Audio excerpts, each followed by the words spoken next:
I gave this as a presentation to a live audience at the Freedom Fest in Las Vegas, but you get to watch it without having to buy a ticket and without having to travel. So let's go. All right, let's get this thing warmed up.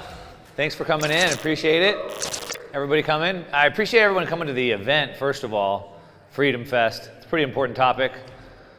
I would ask if you guys like freedom, but of course you do, we're all here. So appreciate you guys coming. It's my third year I've been at Freedom Fest, and again, it's such an important topic. I love coming. I appreciate all of you taking the time and wandering into this little room over here to hear me talk. I'm going to talk about something today that I think should be super important to each one of you here at the Freedom Fest, and that is being a sovereign individual. And I was going to talk about the end of the International Monetary Order. Don't worry, we're still going to bring that in there. But I wanted to talk about being a true sovereign individual. And the way that I think about sovereignty is being able to direct my life as I see fit. How many like being told what to do when that's not what you want to do? You know, when you're coerced, like, you know, take the jab or quit your job, right? Where either one of those choices leads to somebody else's end.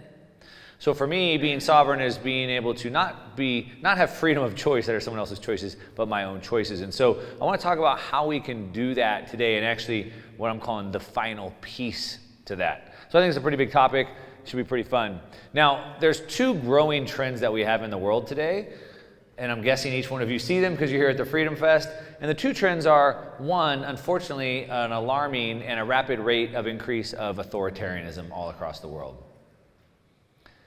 It's a trend, and it's trending the wrong way. We're seeing this in nations all over the world, and even here in the United States, the land of the free, a democratically state, supposedly, I know, a republic, but in this democratic state where you're supposed to be able to vote for your leaders, your representatives to rise to power, and here we might see an installed person taking Biden's place and become like more of a dictator. They're preaching to save democracy at the same time subverting it. And this is in the land of the free. Of course, across the world, we're seeing authoritarianism rise faster and faster and faster, and that's a problem. On the other end of that, we have another driving force, a growing trend, and that's this endless debasement. And the problem is that no matter how fast you can make money, no matter how much value you're providing to the world, you're working against the tide. And the tide is that governments want to continue to print more money to fund any number of programs that they have. And of course, again, back to the land of the free, we're at the same rate. In other countries, Argentina, Venezuela, Lebanon, Peru, Turkey, etc., you see it happening at a very rapid rate. The technical definition of hyperinflation would be 50% increase month over month, or 50% inflation month over month. Inflating against what? The dollar? Inflating against gold? And so we're seeing this endless debasement, but even here in the United States, I mean, Argentina, Venezuela, sure, triple-digit inflation, but even in the United States, over the last 4 years, the monetary debasement has been 10% since 2019. And what does that mean for you? Well, that's what we call a hurdle rate. So a hurdle rate is if you have a business and you want to borrow money for your business, let's say at 8%. The hurdle rate is now 8%. I have to make more than 8% to offset the interest I have to pay on the debt. And so what each one of you, or most people, are thinking about is inflation, CPI. Oh, it's 3.3, 3.5%. No. The hurdle rate is the rate of debasement. And so if it's at averaging 10%, you need to be making more than that. And so we have these two issues. And again, this is even the land of the free. It's not so bad. Now, the question I would ask you is, do you think authoritarianism and debasement continue? Is that a trend that will continue? Or does that magically go away? It probably continues. So let's talk about how we can protect ourselves from those two tides. Now, there's been numerous studies that have been done. I have a couple charts here on the screen, and we can see 16 years of democratic decline, right? So this is globally, we can see this. And this is, of course, at the time when the United States is exporting democracy to the rest of the world, but yet it continues to be in decline. So it's not just a feeling that we have, it's actually happening. We can measure it, we can gauge it. Here we can see that 8 out of 10 people are now living in a partly free or a not free world. We can see the data is showing this, exactly this right here. Partly free. I'm not even sure what that means. we're either free or we're not, but yet this is the world that we're living in. And so we can see that the debasement is continuing at a rapid rate. As a matter of fact, the $1 trillion conundrum, since the founding of the United States, it took until the 1980s before the US government had racked up $1 trillion in debt. From inception until 1980. Currently, this slide is actually a little out of date here. Currently, we're adding about $1 trillion of debt to the US government every 90 days, every quarter. And even that is understated the goal. So every single time the government the Treasury puts out what their funding requirements are for the year, they revise them later, and it's going faster and faster and faster. And I put here, does this see if this laser pointer works?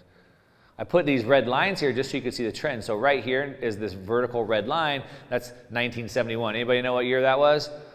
The significance of that, right? That's the year we got off the gold standard. And so you can see that this red trend line was tracking pretty horizontal right here, but right around 1970, you can see this trend line started taking off. And so you can see the rate of debasement is accelerating, right? It's going faster and faster and faster. Right here around 2000, the dot-com crash, it took a whole nother turn up. Right here, 2008, it took another turn up. Here, 2020, it's taken another turn up, and we're almost going straight up. How much faster could this rate of debasement be? And again, this is in America. This is where it's not even that bad. And this is a global situation that we're dealing with. We can see that the whole world is dealing with this situation at the exact same time.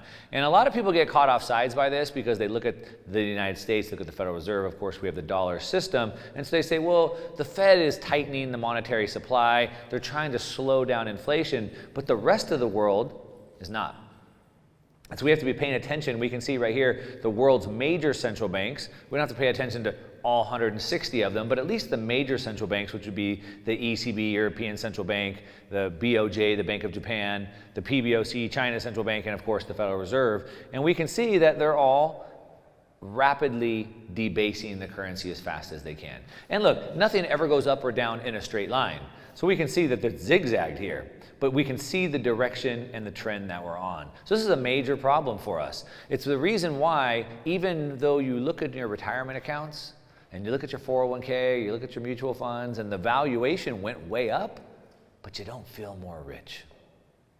It's why on paper, you should be more wealthy, but you don't feel it. And it's because this rapid rate of debasement is continually stealing the power, the purchasing power from those currency units in your bank account. Even though the money's still there, it just doesn't get you as much as it used to. Now, again, bringing this back to home, here we are at the Freedom Fest, and we're talking about sovereignty, but I want to talk about specifically financial sovereignty. And the reason why we bring it back to financial sovereignty, I was speaking to Congressman Thomas Massey yesterday, and he asked me, hey Mark, just tell me one reason why people should care about Bitcoin. And this is something I would typically hear. Someone says, explain Bitcoin to me like I'm 5 years old and in 2 minutes. And I'm like, I can't. Like a 5-year-old just won't get it. But he said, boil it down to one statement. And I said, the reason why financial sovereignty, the reason why is because all freedom sits at the ability to transact, the freedom to transact. If we don't have freedom to transact, then we have no other freedoms. Let me give you an example. In the United States, we have this wonderful document called the Constitution. It's being disregarded, but hopefully we'll get that restored at some point. But we have this Constitution that guarantees our freedoms. For example, freedom of assembly. However, if I don't have the freedom to transact, how do I put gas in my truck to drive to the assembly? How do I pay for a hotel room when I get to the assembly? How do I get food when I go to the assembly? And so if I can't transact, I can't go assemble. We have guaranteed the freedom of speech, but in today's day and age of the information age, if I can't pay to get a computer, to get on the internet or a phone, how do I have any speech? And so at the underpinning of all freedom comes the ability to transact, which of course they understand that, which is why they want to take that away. Now, there's a newspaper, or a website and a newsletter called Sovereign Man, and I pulled this off of their website, Sovereign Man, and these are some steps that they would recommend for each one of you to become a little bit more sovereign, to get more freedom in your life. And you walk around this show floor out here, there's no shortage of people out here offering you types of solutions for this as well. A lot of gold dealers are out here. And these are some of the steps that we'd see directly off of the Sovereign Man. This is a Shift Sovereign. And so they said, hey, number one, we should go online and you should buy a safe. Okay, why would I want to have a safe? Well, that way I could have assets in my control, that I could keep them at my location, in my custody, and I could try to keep them safe. Cool. I should get some physical cash. And I should probably put that physical cash in the safe. And then I should buy some gold and silver coins. That's how we get more freedom right now with 3 steps. And the thought process behind this is that, well, if I have custody, if I have control of these assets, then nobody else does. That would be what we call counterparty risk. If I leave my cash in the banks, then my money could be at risk in the banks. If I leave my gold in a safety deposit box, that gold could be at risk. But if we take a step back and think, what is it that we're really trying to do here? What is it that we're really trying to do? Well, as I said, right, we're trying to take custody. We're trying to remove that counterparty risk. Well, we have to understand that all of our assets actually have this. All of our assets actually have counterparty risk. So what am I talking about? Well, we can see this across, so let's just start on the right, financial assets. There was a world, maybe some of you remember this world, where like stock certificates actually used to be physical certificates, and you actually used to have that physical certificate. Today, you're not allowed to own stocks anymore. Do you guys know that? You think you own stocks. You might have Tesla, Apple, Google in your account, but technically you don't own that. Legally, that stock is owed to you. It's a big deal. It's a big difference. Anybody heard of that book, The Great Taking? I've asked about that recently. Nobody here? It's pretty interesting. At this conversation, usually this conference, people ask me about that. But in The Great Taking, he basically breaks this process down. But we don't have this instrument, this stock certificate anymore. Now it's owed to me. We're in a debt-based system, a debt-based economy. And so if that broker doesn't want to give me that stock, I don't get it. The same as the money in the bank. The money in your bank is no longer your money in the bank. That money in the bank is now owed to you. And again, usually it's not that big of a deal. But legally, it is if something were to happen to that bank. And it's also a problem when that bank doesn't want to allow you to even access your own money. I gave a talk in another room yesterday, so I won't go back through the whole process. Some of you are here. But currently, I'm in the process of raising money. We have a publicly traded company we're launching. It's licensed, it's regulated, it's launching on the Toronto Stock Exchange, and we're raising money. And one of our investors in the company is banking with Fidelity, and he's trying to wire money from his Fidelity account into our company, into a regulated public entity, and Fidelity told him no. They said, well, we don't know what this money's for. Can you give us some of the information? He pulled up a website. Well, we don't see what this is really for. Okay, we need to understand who these people are. How do you know them? He went through this whole process, multiple levels of authorization. And he said, finally, look, hey, I need to get this through. The deadline's coming. And they said, we don't see it's going to be possible for us to send that money for you. His own money in his own bank. And it happens every day. People get their bank accounts shut down. My friend Dr. Joe Mercola, probably a lot of you know who he is. Not only were his bank accounts shut down, the people that worked for him, his bank accounts were shut down, and even their family members' bank accounts were shut down. So we see that happens all the time. Real estate, same thing, counterparty risk. Of course, you own your house, hypothetically, just don't stop paying your property taxes. We can see what happens with that. As well as a house isn't really very portable. And then, of course, gold. Now, for the most part, we can have a few ounces of gold in our home safe. Any more than that, it's probably going to need to go into a vault somewhere. And that's a big problem. Because once I put that gold in a vault, again, it's no longer in my custody, and I've now introduced counterparty risk. Now, I'll kind of set the stage to understand where we're at in this society today, where we are under this threat of authoritarianism that want to tell us what to do, and we have this rapid debasement. Some solutions would tell me that I should get a safe, I should get some cash, I should get some gold, and I should hold it. But the problem is, if we step back and go, what is the actual problem we're trying to solve, we might see there's another solution. So what I want to do is just run quickly through here. What is even money? And a lot of people think they understand what money is because we all use it, we all depend on it, and everything that we have in our society is denominated in dollars, it's in money. But if we think about money specifically, I like to say that nobody wants money. I said this at lunch just now earlier, and they said, what do you mean nobody wants money? Well, we don't want money. We want the things that money buys us. We want the goods and services that money buys us. We don't want the money itself. It's just a placeholder until we're ready to deploy that. And if we understand that, then we can understand that it's sort of a medium of exchange. It communicates value. It's a way that I can trade that money, that good, for something that I want. And when we understand that, we can see that throughout thousands of years of history, we've had all different types of money. And money is a natural and emergent process. And so we've had rocks, we've had feathers, we've had seashells, and of course we've settled on gold. And gold has been that form of money for now 5,000 years. But what we can see is that it's this emergent, it's this evolutionary process. And so it sort of looks like this. It starts down here at the bottom as a collectible. Oh, look at this rock. This is a pretty rare rock. This is pretty cool. Maybe I'll collect it. Look at this feather. It's pretty rare. Look at this painting, whatever. It's a collectible. Now, if this collectible is able to make this next evolutionary step, this next emergent step, it could become just a random rock or a feather, and it could become a store of value. And so we see today, many of the rich people, billionaires, etc., they store their wealth in collectibles today. Fine art, watches, old cars, things like that. And so we see a lot of wealth, about, I believe, $6 trillion is parked just in those collectible assets right now in the world today. But here's where we get to the next step. Maybe sometimes if there's a collectible that becomes a good enough store of value, it could potentially maybe emerge to the next final step, which is a medium of exchange. And we can start to use that collectible, that store of value, to exchange for other goods and services, if it has the right attributes. We're going to come back to this in a second.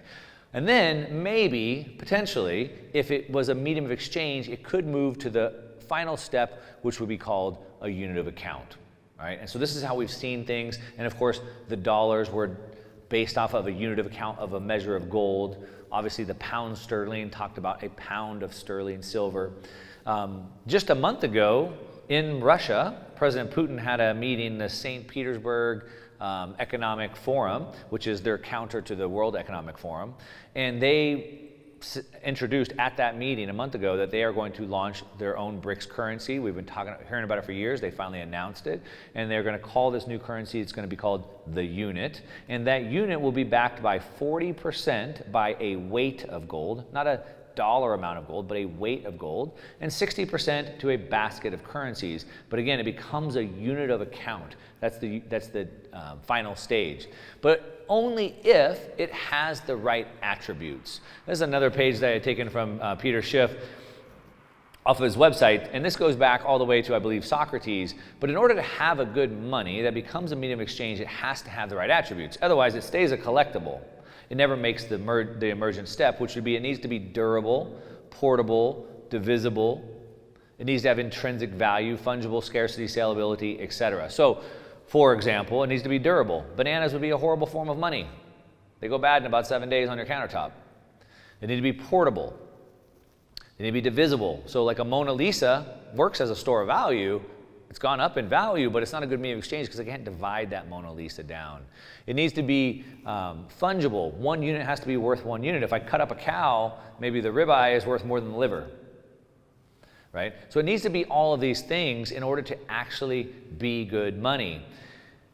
And the problem is that most things don't make money because the world has changed. If some of you maybe haven't realized that, we've gone from what was known as the industrial age into now what's known as the information age.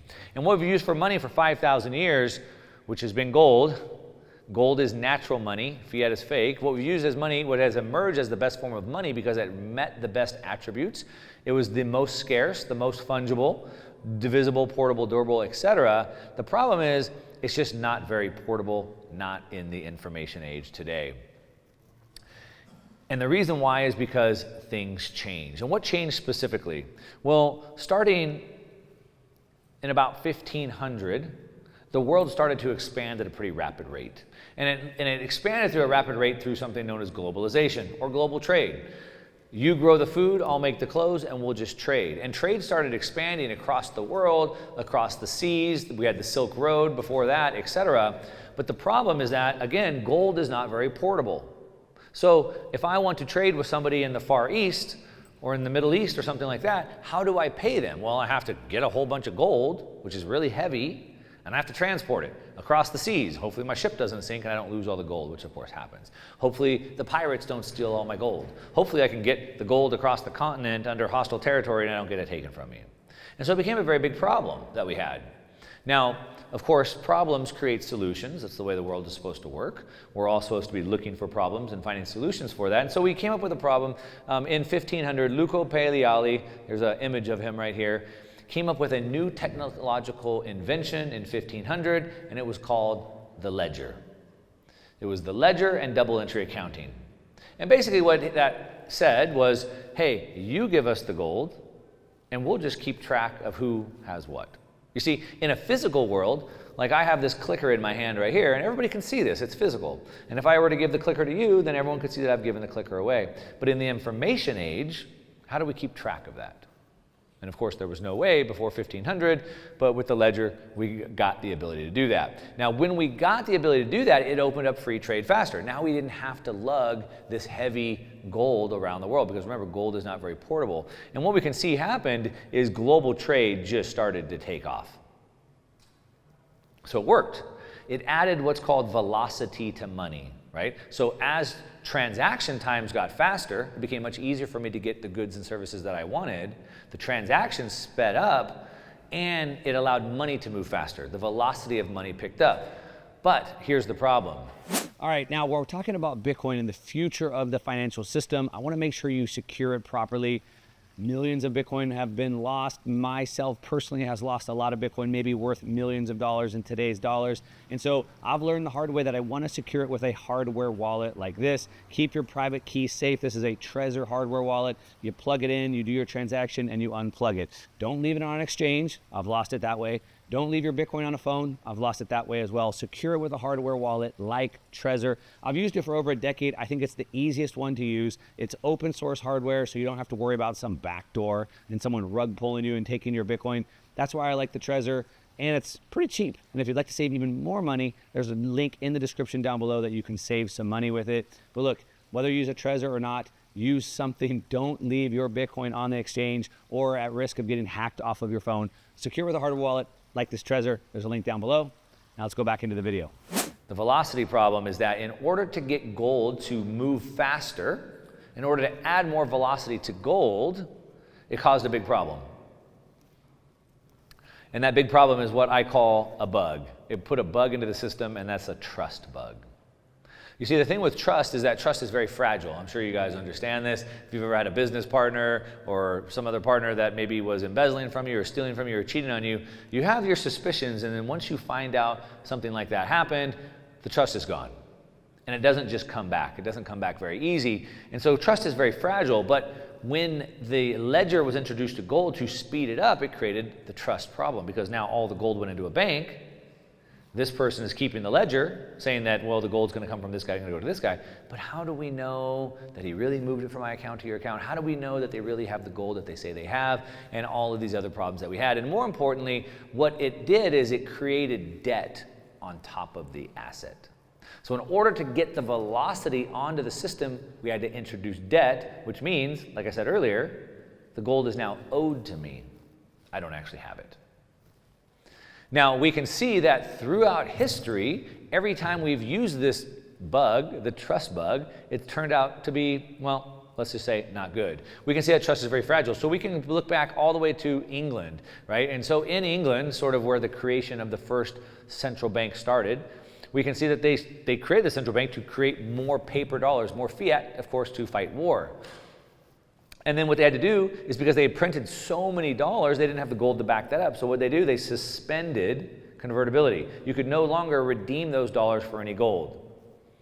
They printed a whole bunch of fiat, and then don't worry, we'll go back to gold, we'll get your trust back, and then we'll suspend the convertibility again, and they went back and forth and back and forth. In the United States, I'm sure most of you guys know here at Freedom Fest, but in 1933, the United States government seized all the gold. So remember, gold is heavy, gold is slow, gold's not portable. Just put it in the bank. Don't worry. We'll just mark it on the ledger. And it's the same thing as gold. We'll give you these paper gold certificates that are, again, debt instruments, IOUs, claims to the gold that you have in the bank. And that worked out pretty well. That allowed for the U.S. economy to flourish. But the problem was, again, we trusted the government, we trusted the banks, and they printed way too many of the paper claims. Didn't match up with the gold in the bank. The problem is they owed the gold, so what'd they do? Well, they just took it from you. And they didn't even just take it from you. I wasn't alive at the time. Most of us weren't. They didn't take it from us, but they also made it even illegal to own. Remember, they, the authoritarians on the rise, don't want you to own anything. You can't own your stocks. You can't own your bonds. You can't even own the cash in the bank. It's all owed to you.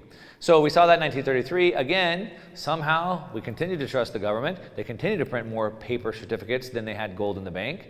Leading into the 1960s, the governments of the world realized this and said, we don't want these paper certificates anymore. We want the gold. They started reclaiming the gold, and then President Richard Nixon, 1971, the United States defaulted on what they owed. We're not going to give you the gold back, but we'll give you a bunch of these funny money paper gold certificates back. Then we saw, we can see it in China. Like China supposedly has, 30,000 tons of gold, but in an audit, they were found to have a whole bunch of fake gold.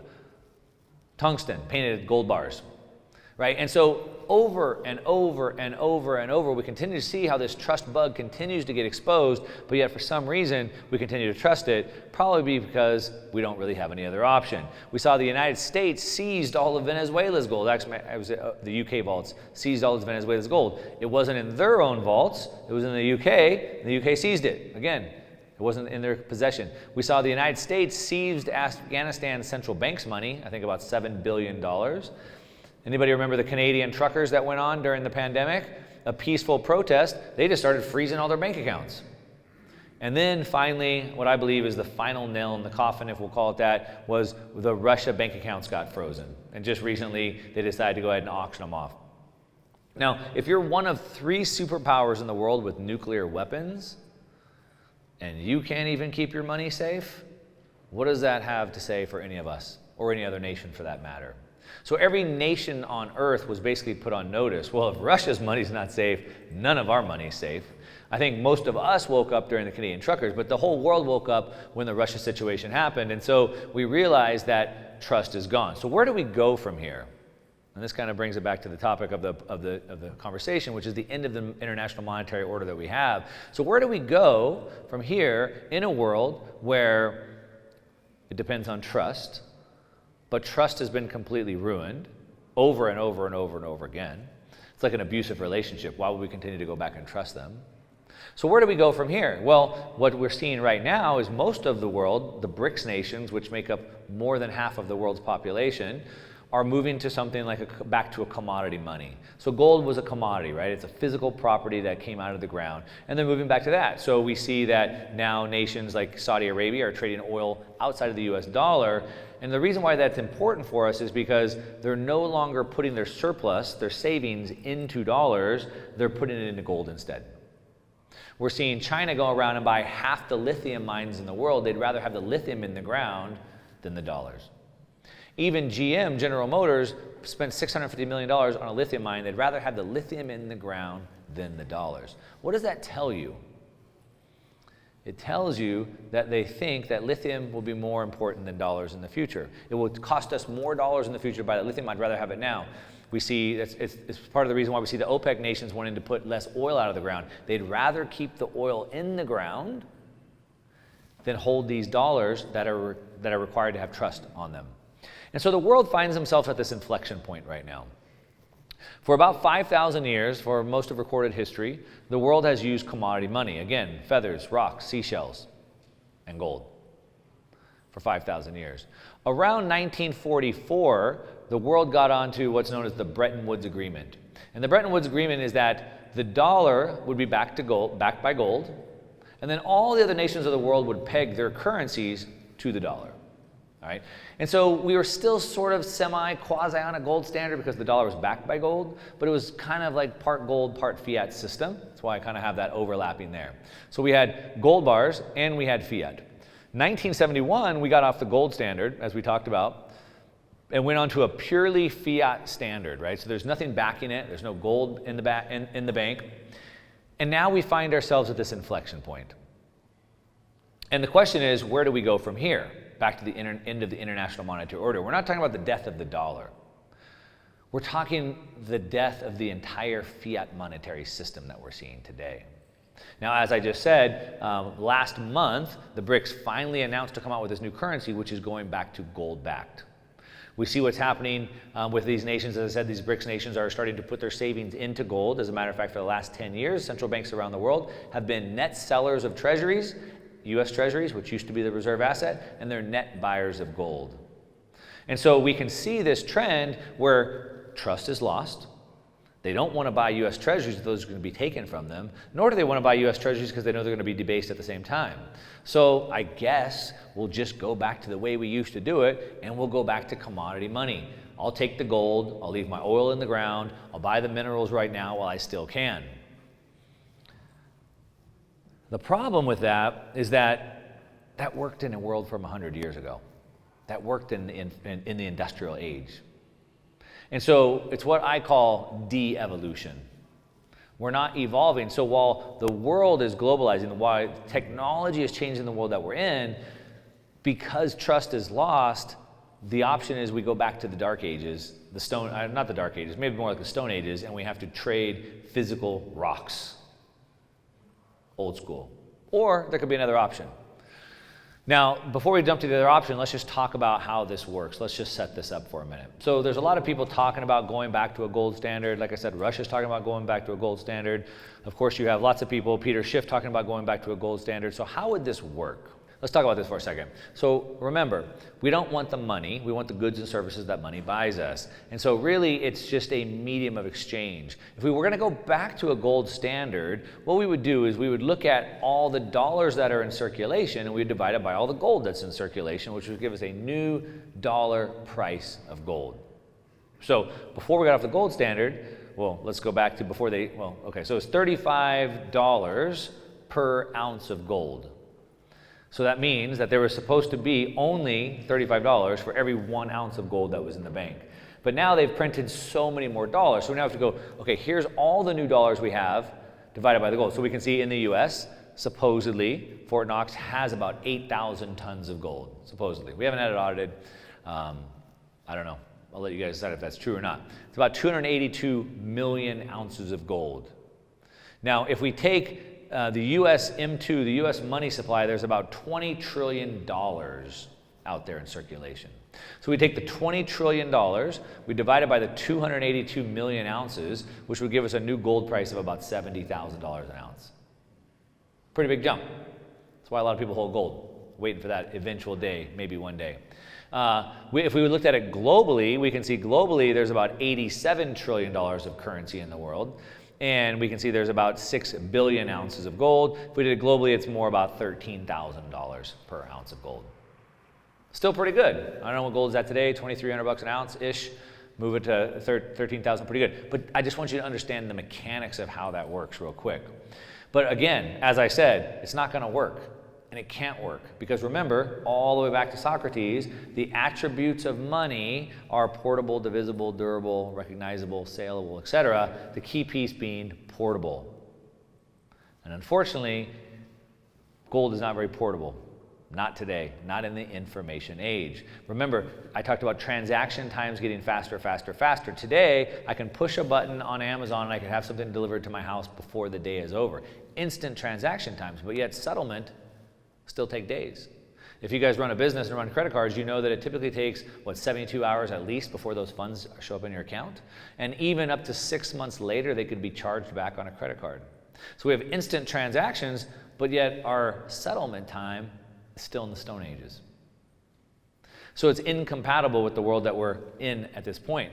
So the re-evolution might look like something different.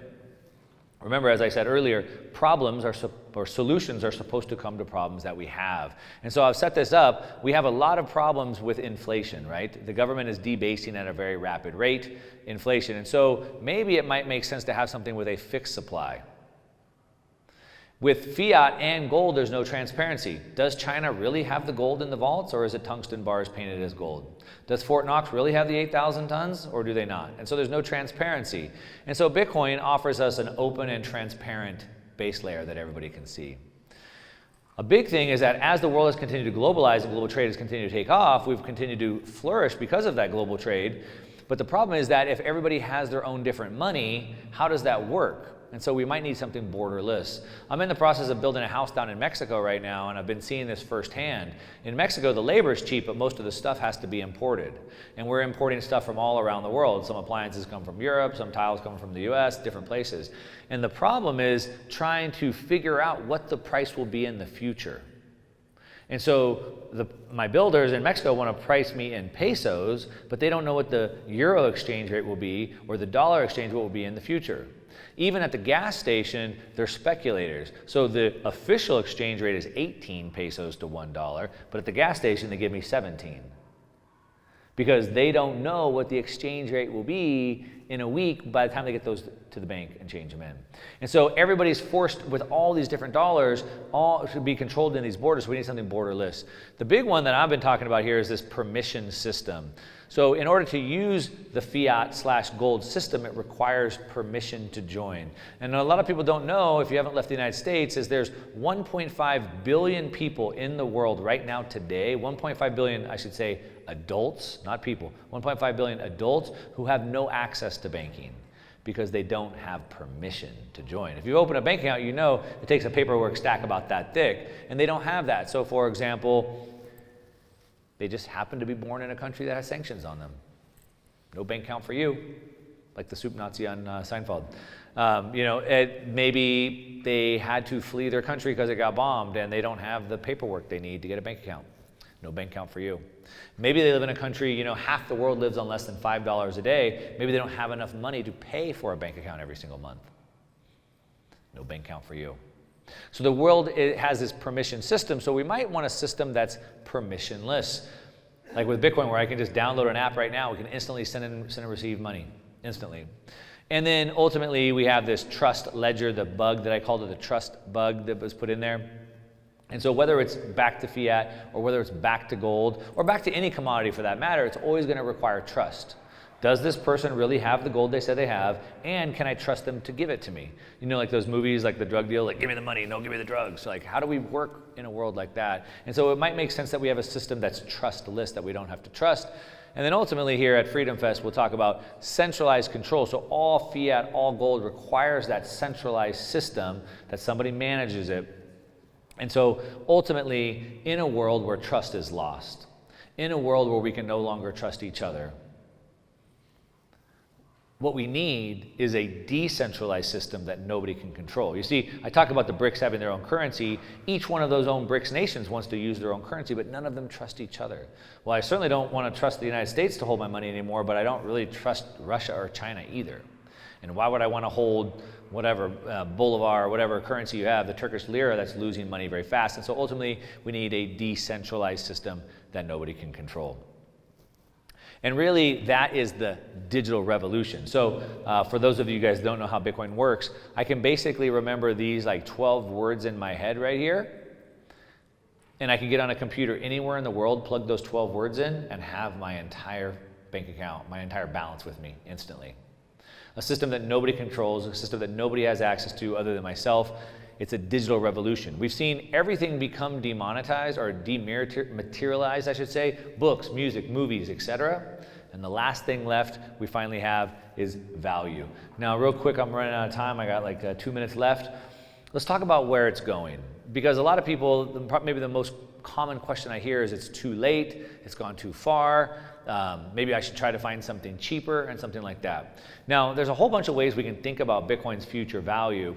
One way that we do it, I run a fund, you can see it marked down here, Bitcoin Opportunity Fund. It's a venture fund. And the way a venture capitalist would invest money is you're trying to invest into a startup and imagine how much this company could be worth in the future. And you think about it in a way of how much value is it going to pull? So if I was going to invest into Uber, how much value will it pull from taxis or from limos or from vans, etc.? And so if we think about Bitcoin, Bitcoin's a lot of things, but it's not competing against new technologies. What Bitcoin's competing against is value itself, which is why I wanted to build that up from the beginning, right? It's competing against value itself. And so if we think about it, people store their wealth, store their value in a lot of things, like gold, for example. It's about a $12 trillion market cap. Cars and collectibles, I told you it's about $6 trillion.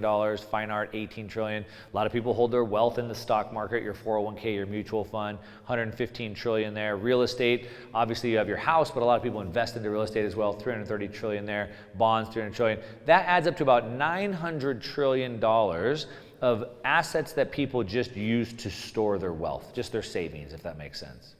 So then we might ask ourselves, from a venture capitalist perspective, how much value do I think that a new store of value that might be superior to all of those things might pull? Well, maybe it gets a little bit from gold, maybe it gets 5% from collectibles, 5% from art, maybe it pulls 15% from the stock market, 15% from real estate. We're not saying it's going to take 100%, but maybe it pulls a little bit from each one of those. About every 50 years, we have a new technology that changes the world, and so this is where we're witnessing Bitcoin take off right here. And ultimately, again, are we too late? New technology cycles work in these 50-year cycles like this, and we are right about here right now, so it's just barely getting going. We're right here about 2023, 2024, and it's just getting going. And I'll leave you with this slide. So the creator of Bitcoin, Satoshi Nakamoto, he left us a lot of messages on message boards, and he left this quote right here, and he said, "It might make sense just to get some in case it catches on." So I'll leave it at that. I ran out of time, so I don't have any questions, but I'll be hanging out if you have any. So thank you.